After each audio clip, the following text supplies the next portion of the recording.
Quand on parle de féminisme, il y aura toujours cette phrase à un moment donné venant de quelqu'un qui va dire oui, mais c'est pas bien parce que les femmes veulent dominer les hommes. Et toute domination est mauvaise. Pendant longtemps, je pensais que c'était le cas. Et je disais non mais c'est vrai, pas dominer les hommes, les pauvres. Et en fait, je me suis dit et si il y avait un matriarcat? Est-ce que ce serait la même chose qu'un patriarcat? Parce que d'après ces personnes-là, c'est la même chose. Est-ce que ce serait négatif? Est-ce que ça tuerait des gens comme le patriarcat tue des gens à longueur de journée? Est-ce qu'il y aurait des oppressions? Comment ça se déroulerait? Et je me pose ces questions comme s'il n'y avait pas de réponse, alors qu'en fait, on a des réponses partout autour de nous.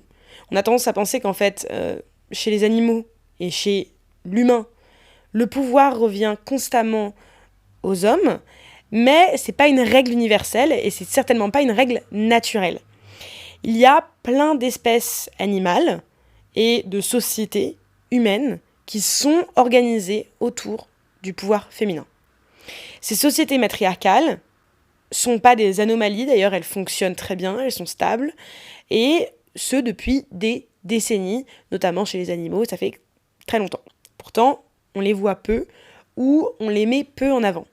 Est-ce que un matriarcat, ce serait vraiment bien ou mauvais? En colère. Bon, on va commencer par le monde animal. Le matriarcat y est parfois la norme. Les éléphants offrent l'exemple le plus emblématique. En fait, chaque troupeau est dirigé par la matriarche. Slay, la femme la plus âgée. Let's go girl. Son autorité repose sur sa mémoire, son expérience, et la femelle sait où trouver de l'eau quand la saison est sèche, quels chemins sont dangereux, comment réagir face à tel ou tel prédateur. Donc en fait, les jeunes femelles restent avec elle et apprennent à gérer tout le troupeau, tandis que les mâles partent à l'adolescence pour rejoindre d'autres groupes. Yeah! Cette organisation, elle produit une société qui est extrêmement stable, parce que la matriarche régule les conflits, elle veille à l'éducation des jeunes, slay, et préserve la cohésion du groupe.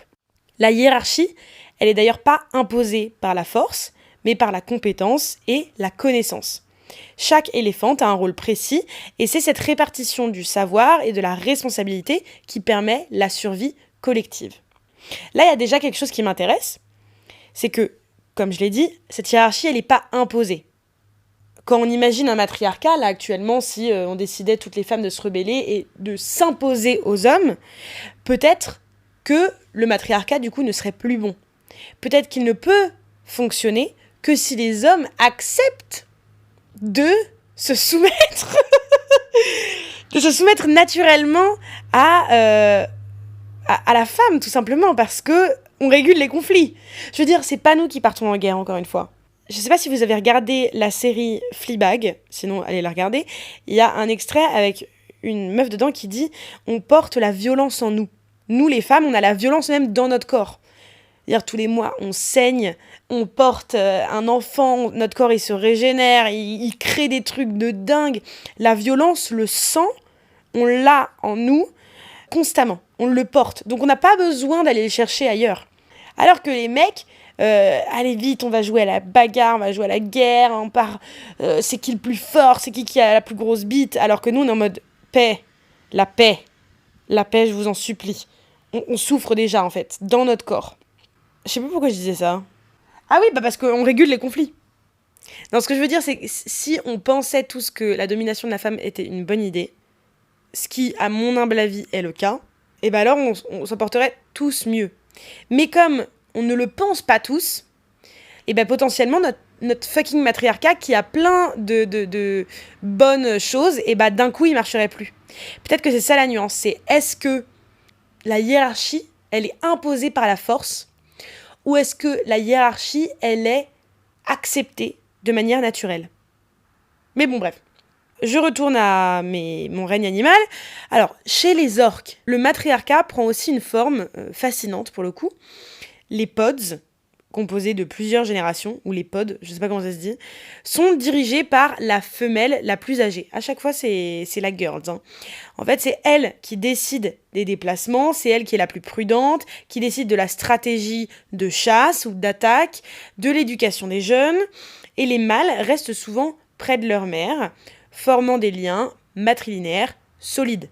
Les chercheurs ont d'ailleurs observé que les pods dirigés par des femelles âgées ont plus de succès dans la chasse et présentent moins de conflits internes. Ce qu'on remarque aussi, les pensées me viennent au fur et à mesure, hein, c'est que dans le cas des orques et des éléphants, c'est hyper niche ce que je raconte, je compare ça en fait à nous les humains, en fait chez eux il n'y a pas de sexisme, il n'y a pas de notion de oui mais la femelle n'a pas sa place à faire ça, tu vois.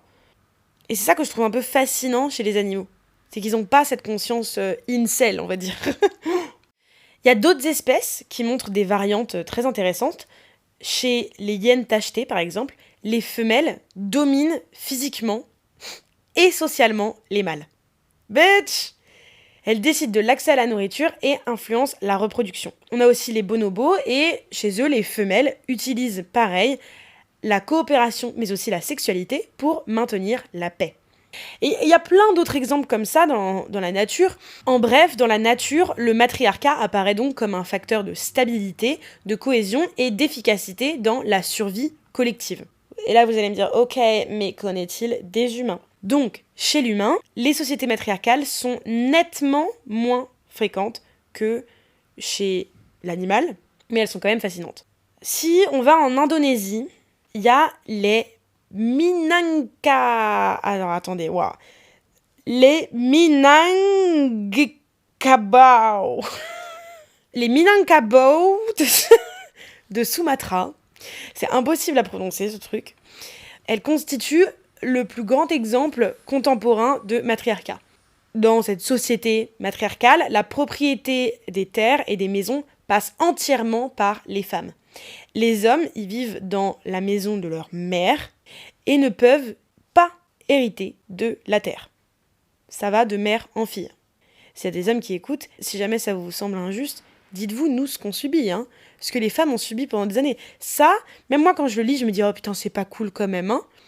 Attends, mais avant, à l'époque des rois et reines, est-ce que la première fille de tel roi, c'était elle d'un coup qui avait le titre de reine ? Est-ce que c'est elle qui héritait des terres ? Non, tout a toujours été rendu aux garçons de la famille. Donc, pour une fois, les choses changent. Les décisions importantes, qu'il s'agisse des finances ou des mariages, sont prises collectivement avec une forte participation des autres femmes. Là, on voit encore une fois quelque chose qu'on voit peu dans une société patriarcale, c'est que quand la femme domine la société, elle prend des décisions avec les autres. Ce système, qui est en place depuis au moins le XIIIe siècle, donc ça fait perpète, hein, il garantit la sécurité économique des femmes et la stabilité des familles sur plusieurs générations. Ensuite, en Chine, il y a la société des Mosuo, qui représente aussi un modèle atypique. La famille est matrilinéaire, c'est-à-dire que les enfants appartiennent à la lignée de la mère. Donc on porte le nom de la mère, etc., etc. Les femmes, c'est elles qui contrôlent l'héritage. Je jubile en lisant ça. Je jubile. Les hommes pratiquent d'ailleurs le walking marriage, c'est-à-dire qu'ils visitent leur partenaire la nuit, mais vivent dans la maison de leur mère. Bitch! Ce système, il réduit drastiquement les violences domestiques et favorise d'ailleurs des réseaux familiaux très solides. Parce que la plupart des violences domestiques sont commises par des hommes. Et donc quand on a une famille qui est matrilinéaire, bah la violence de l'homme a beaucoup moins sa place sur les enfants, sur les femmes, sur les petites filles, les petits garçons. Donc ça apporte vraiment ses fruits. En Afrique, on a aussi les Akans du Ghana. L'héritage chez eux passe par la mère et la reine-mère. Oh là là, j'adore. La reine-mère, elle joue un rôle politique qui est central. Cette organisation, elle assure d'ailleurs une super stabilité et un équilibre du pouvoir, contrairement à des systèmes qui sont patriarcaux, où les hommes concentrent la richesse et l'autorité. Non pas parce que les femmes n'ont pas les compétences pour avoir de la richesse, n'ont pas les compétences pour avoir de l'autorité. Les femmes montrent d'ailleurs des compétences formidables quand il s'agit de gérer un groupe, quand on regarde les entreprises qui sont dirigées par des femmes, qui fonctionnent bien mieux en termes d'équilibre, en termes d'efficacité, de cohésion, de communication, de bien-être. Elles ont ces capacités-là, sauf qu'on ne veut pas la leur donner. Parce que bien entendu, donner encore une fois le pouvoir à une femme, c'est un peu comme si on se faisait émasculer.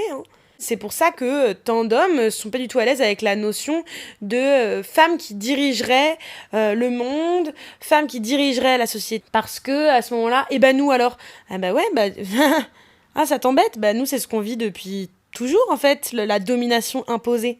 Alors que les femmes ont prouvé avoir du savoir.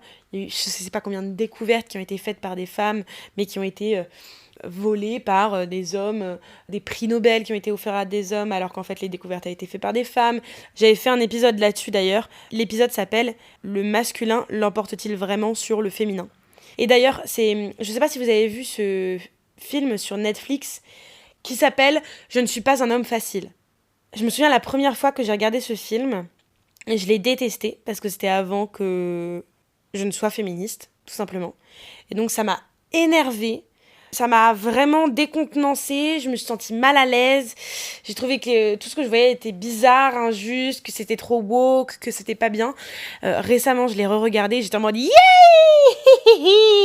Slay girl, Ok girl !» J'ai adoré le film. En fait, c'est sur un homme qui est extrêmement banal, finalement. Un homme du 21e siècle, misogyne et sexiste, sans s'en rendre compte, qui est juste assis dans ses privilèges, qui se réveille un jour et en fait, les femmes ont pris la place des hommes et les hommes ont pris la place des femmes. C'est-à-dire que c'est les femmes qui dominent, qui font subir toute cette oppression. Donc c'est les hommes qui se prennent des claques au cul, les hommes qui subissent des injustices, c'est les femmes qui font du mansplaining, du manspreading, enfin du coup du womanspreading. C'est vraiment histoire de montrer aux hommes à quel point ils abusent de leurs privilèges, etc. Et le mec justement se prend ça en pleine gueule, il est en mode mais c'est pas juste. Et en fait il se rend compte que c'est ce que les femmes subissent constamment. Donc là c'est différent parce que c'est pas une représentation de une société pérenne, c'est aussi une représentation de domination de la femme avec la répétition des violences que nous on subit, mais là qu'on impose aux hommes. Donc bien entendu c'est pas le but d'une société matriarcale. Si les femmes dominaient le monde, elles ne mettraient pas en place ce que les hommes ont mis en place. L'histoire et justement les exemples de sociétés matriarcales qu'on a actuellement prouvent que quand les femmes sont à la tête d'une société, il y a beaucoup plus de communication et de paix parce que justement les femmes, on a encore une fois cette violence dans la peau et on a subi toutes ces violences-là. Ce que je trouve intéressant, c'est que quand j'avais vu ce film, moi ça m'avait tellement mis mal. La première fois que j'ai vu, je voyais pas à quel point ce qu'on vivait était injuste. C'est fou en fait. Comme même nous, les femmes, on a les yeux fermés quoi. Parce que si on avait réellement les yeux ouverts, je serais pas en train de faire mon podcast, je serais en train de foutre le feu à l'Élysée, honnêtement. Si on avait réellement enlevé ce voile devant nos yeux qui nous pousse à accepter la domination masculine, on serait pas là. Donc il y a encore des restes. Moi, il y a plein de choses que je considère encore normales, même si je sens que c'est pas normal. Je suis plus habituée quand un mec fait ci ou quand un mec fait ça plutôt qu'une femme. Quand une femme prend de la place, ça va me déranger. Bien entendu, ça change avec les années, mais on garde quand même ces apprentissages en nous, et c'est très difficile de s'en défaire. Quand je parle des hommes, bien entendu, le patriarcat fait souffrir les hommes. Il y a une poignée qui en bénéficie, et les autres subissent. Mais juste, je pense qu'ils refusent d'ouvrir les yeux, que c'est très difficile. Ça montre à quel point on est matrixé. Bon, je me reprends. Donc si là, on avait un matriarcat, pas imposé, mais plutôt accepté de manière naturelle, la violence domestique et les conflits internes seraient beaucoup moins fréquents. Il y aurait déjà moins de guerres, comme les études le disent, moins de violences domestiques, d'agressions sexuelles. Quand on revient à des exemples actuels, des études sur les Mosuo et d'autres sociétés matrilinéaires montrent que l'autonomisation des femmes, elle est associée à une meilleure santé et à une plus grande longévité, tant pour les femmes que pour les hommes. Tout ce qu'elles mettent en place a montré réduire considérablement le stress, favoriser la santé physique et mentale et améliorer le bien-être général. Donc concrètement, les gens qui disent que le féminisme c'est pas bien parce qu'il y a la domination des femmes, vous êtes juste aveuglés, à moins que vous fassiez partie des 1% des mecs les plus riches sur cette planète. Vous vous êtes complètement aveuglés. La nature et les exemples de sociétés matriarcales existantes chez les humains prouvent que c'est un système qui fonctionne. Et plus que ça, c'est un système qui apporte du bien-être, une meilleure santé, une meilleure espérance de vie pour les mecs, les femmes et les enfants, moins de conflits, une meilleure répartition des richesses. Bitch! Women are the moment. La seule nuance à faire, c'est le fait que la société matriarcale soit ou non imposée. Et du coup, c'est la merde. Parce que on n'aura jamais, au grand jamais, un monde dirigé entièrement et naturellement par les femmes. Pour plusieurs raisons, parce que il y a des hommes qui s'y opposeraient, qui, malgré l'épreuve, verraient ça comme une oppression, mais aussi parce que des femmes s'y opposeraient. J'en avais parlé dans un autre épisode, l'épisode que j'avais fait sur l'affaire Epstein. On voit qu'une grande partie des personnes qui sont alliées du système patriarcal, qui votent à l'extrême droite, qui est quand même l'extrême droite très patriarcale, qui sont vraiment anti-femmes, c'est aussi des femmes. On n'est pas toutes alliées, malheureusement. Ces femmes-là se mettraient en travers de ce chemin, donc les sociétés matriarcales ne pourraient jamais arriver naturellement et de manière pérenne et douce, parce qu'il y aurait une résistance. Et à ce moment-là, ça voudrait dire, bon, est-ce qu'on doit s'imposer ou pas ? S'imposer, ça n'a jamais vraiment marché, je pense. Je pense que la seule solution, c'est peu à peu ouvrir les yeux et créer nos propres mini-sociétés matrilinéaires, nos propres organisations de femmes. Ça existe, hein. Moi, je pense que à 60 piges, je vais partir à la campagne avec un groupe de meufs, de copines, et on va prendre une baraque et on va avoir notre micro-société de femmes. Et mesdames, continuons comme ça. Un jour, on aura notre mini-société matriarcale ou matrilinéaire à nous, dans notre petit terrain, peut-être en Bretagne ou en Bourgogne, je ne sais pas. Et en attendant, on continue à avancer, on continue à se battre et on continue à rester en colère. Vous venez d'écouter un épisode du podcast En colère. Si vous êtes toujours zen, c'est que vous n'avez pas écouté assez fort. Vous trichez. Bon alors maintenant, soit vous allez crier dans votre oreiller, soit vous écoutez l'épisode d'après. Allez, oust!